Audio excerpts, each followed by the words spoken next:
Good morning, everyone. I'm going to demonstrate the fundamentals of our calligraphic hand that we're going to learn. So, in the world of calligraphy, we call a handwriting style a hand. So any style of calligraphy is called a hand. You're going to learn a very simple calligraphic hand. This is very much designed for the beginner. So you're going to need a few things to start. Your marker paper, your calligraphy marker. You're going to use the thicker 3.5 millimeter nib. I recommend you have your thin red marker with you. Your lettering guidelines. I've provided you both one sized for US letter paper, and I've also provided you one size for US tabloid paper if you have that capability. You want to have your brief with you. Your brief, page 1, has directions. You'll notice also it has directions for left-handers. So if any of you is a lefty, don't worry, don't panic, you can do this. In fact, I've often found that the left-handers in class do a little bit better job at calligraphy than the righties. I think because you already have to pay so much attention to what you're doing. There is sheet 2 is some of the basic stroke shapes. These are important. Basically, you're going to learn to write a few basic stroke shapes with the pen. Then you're just going to assemble these shapes into the letters. The pen itself forms this variety of thicks and thins in the stroke, which makes our letters very interesting to look at. So this is a step beyond the skeletal letters. It's not that much more complicated, but it creates far more interesting letters. Step 3 is the model sheet for the whole, for the entire alphabet, plus the numerals. And you'll notice, I'm going to zoom way in, you'll notice that each letter has a set of arrows around it with a 1, a 2, a 3, 4 sometimes. This shows the stroke direction and the order of the strokes. So which stroke you should draw first, which one you should draw second, and which direction they go in. So let's get started. So you're going to first go to a clean sheet of paper.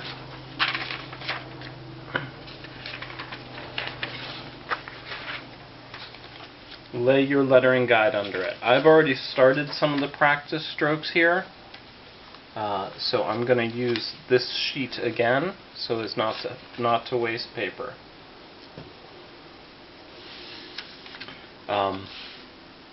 You lay your lettering guide underneath. One of the most important things to do, to remember with the calligraphic lettering, is your pen angle. So you want to keep the nib of the pen. You'll notice the pen it's shaped like a chisel. And when I talk about the pen angle, I talk about the angle at which this chisel point is held. So you want to keep it at about a 30-degree angle, which if you remember our clock face,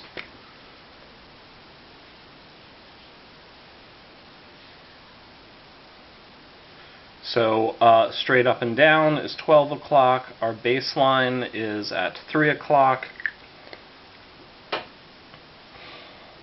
A 30-degree pen angle will be just about 2 o'clock. Okay? This is the angle at which you want to hold your pen the entire time. So what this means is the nib angle is the same depending on the direction that the pen is rotating, you get this variety of thicks and thins. What one normally does drawing with a regular ballpoint pen or a pencil or any other drawing tool that we're used to today, people tend to rotate the pen in their fingers. You don't want to do that. You want to keep it at a steady 30-degree angle. No matter what the pen is doing, you want to keep that angle steady. And that creates this variety of thicks and thins, which is the entire basis for our lettering style. So let me go to a clean sheet, just so I don't confuse the issue too much. So you want to start with the practice strokes. You want to start, this is step 2 in your directions. You want to go through and do each one of these practice strokes. Do them in the order and do as many of them as I tell you to do here.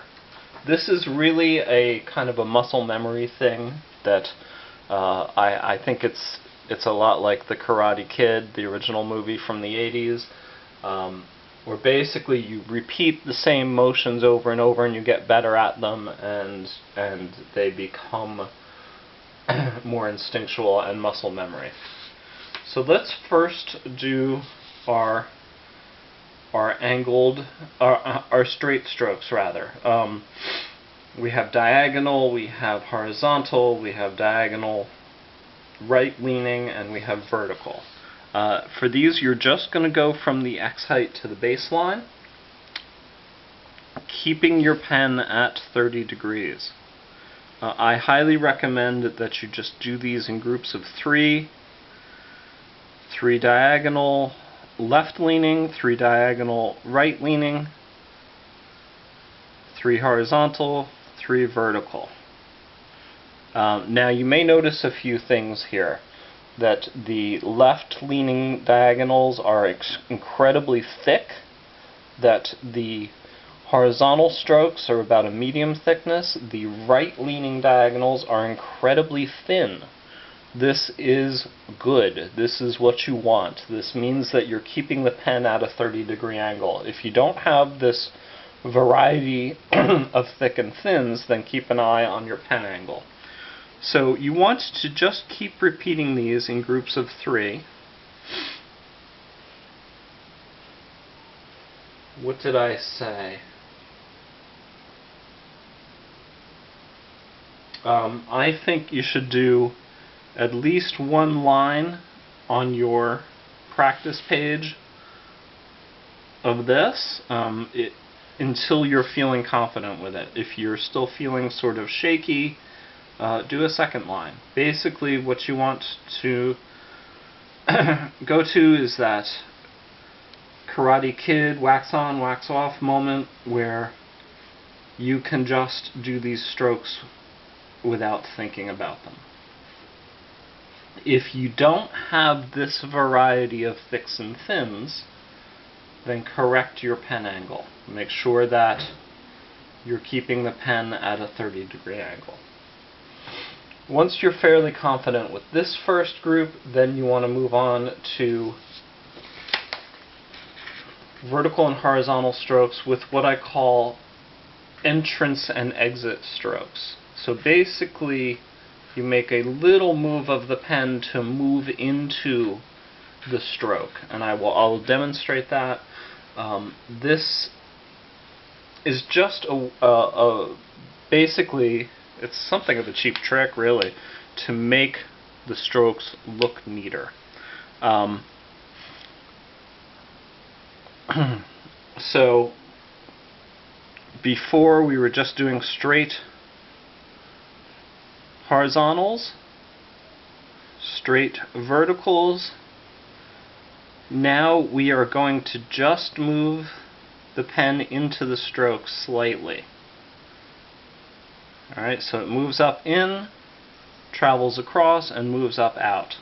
The same with the vertical strokes. we move in we match the angle of our pen angle to do this. Now this isn't a huge curve, this isn't this is just a little movement to make it look neater. And you can see how much more interesting and neat these look than these. Basically because it's incredibly difficult to draw a completely straight line and it shows, so if you purposely introduce a little bit of curve and flare, it becomes more interesting to look at while you compensate for the imperfectness of the human hand. So I would do a whole line of those. Again, you're working from a baseline to an X height. Then it's time to move on to the curved strokes. You're going to do left curves and right curves. Again, thinking of your clock face, so 12, 6, 3, and 9. Your left curve moves from about 11 o'clock down to about 5 o'clock, and your right curve moves from about 11 o'clock to 5 o'clock in the opposite direction. So these are sort of like C's that are leaning on their sides. Don't worry about connecting them, you're just drawing a left and right. What you don't want to do is make these 12 to 6. You really want to do 11 to 5. This follows the 30-degree pen angle that you're going to use. Okay, I recommend doing an entire line of these. Compare to your model.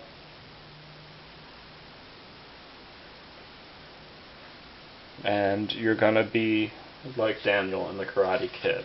If you do a line or two of those, you're going to become very fluid and comfortable with the curve.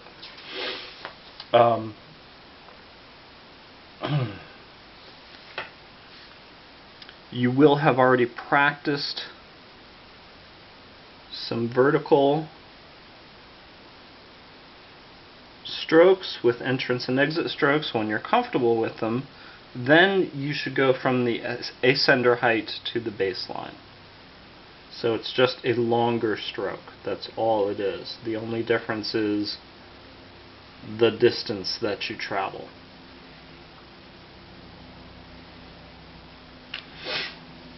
Once you're fairly comfortable with those shapes, then I want you to do these two bizarre hybrid characters. So this is a never-ending U, and this is a never-ending M.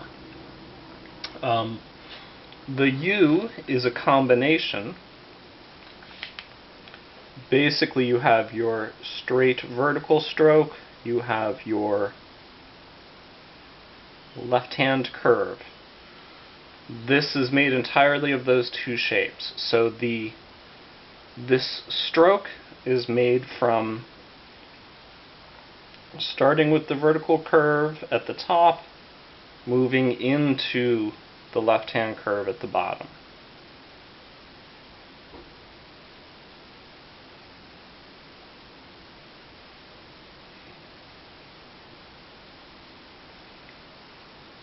You overlap the end of the curved stroke with the vertical stroke. So I would do a line of that, then you move on to your perpetual M, which is really just the inverse. You have your vertical stroke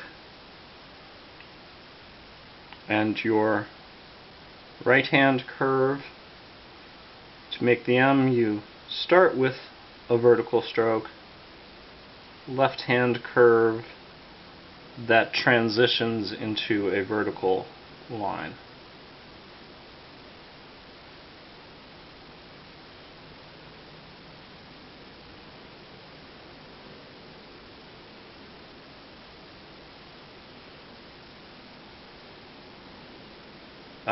Keep the baseline and X height in mind, I've actually been going up a fair amount over the X height here. You don't want to do that. You just want to overshoot it slightly on the curves, not a tremendous amount. So all of this is too high. This is good.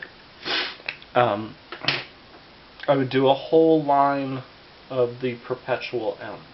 And those are your practice strokes. In the same way that we started assembling the U and the M out of these simple shapes, we're going to assemble all of the letters out of fairly simple shapes.